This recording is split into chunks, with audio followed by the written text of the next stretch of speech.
La maladie atteint aussi les pauvres villes. Telles vont dépérir d'un mal confus doux. À peine elles naissaient, et leurs cloches débiles sont comme les accès d'une petite toux.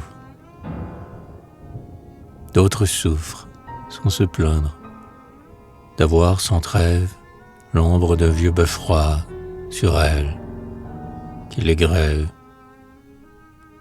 D'autres sont simplement des vieilles déclinants, celles d'un temps fini, celles qui sont âgées, et dont les os, parmi leur silence stagnant, gardent tant de reflets qui les ont imagés. Il en est que naguère abandonna la mer, comme un grand amour qui tout à coup se retire. Et, depuis ce moment, ces villes ont un air de se survivre en appelant quelques navires. Dentelle, c'est comme une odeur de vermoulu. Dentelle, c'est toujours comme s'il avait plu. Il en est de plus infirmes que des aïeuls, dont les murs ont des blancs de linge démodés et des noirs de robes de veuves vivant seules. Celles aux murs perclus, aux pignons lézardés, ont sur elles comme des rides de vieillesse.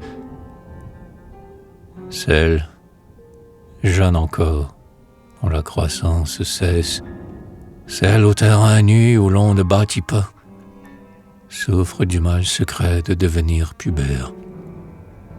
C'est leur sang qui palpite au pouls des réverbères. Et dans la tour qui ment l'espoir du compas, dans l'église qui reste inachevée et vaine, c'est leur propre existence aussi qui s'interrompt. Telle ville dolente est toujours en neuvaine, lieu de pèlerinage où l'on signe son front. L'une décline et meurt d'une lente anémie, l'autre épargne à jamais de quelque épidémie. Une autre est comme une paralytique, sont la souplesse et la joie en elle dépassent. Telle, leur maladie est d'être en proie aux pioches, les amputant de leurs vieux pignons, mutilant leurs briques dont le rouge est tout sanguinolent.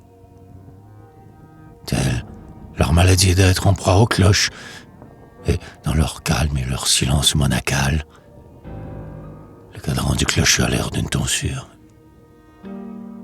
Il en est qu'affaiblit un jet d'eau verticale, et qui souffre de lui comme d'une blessure.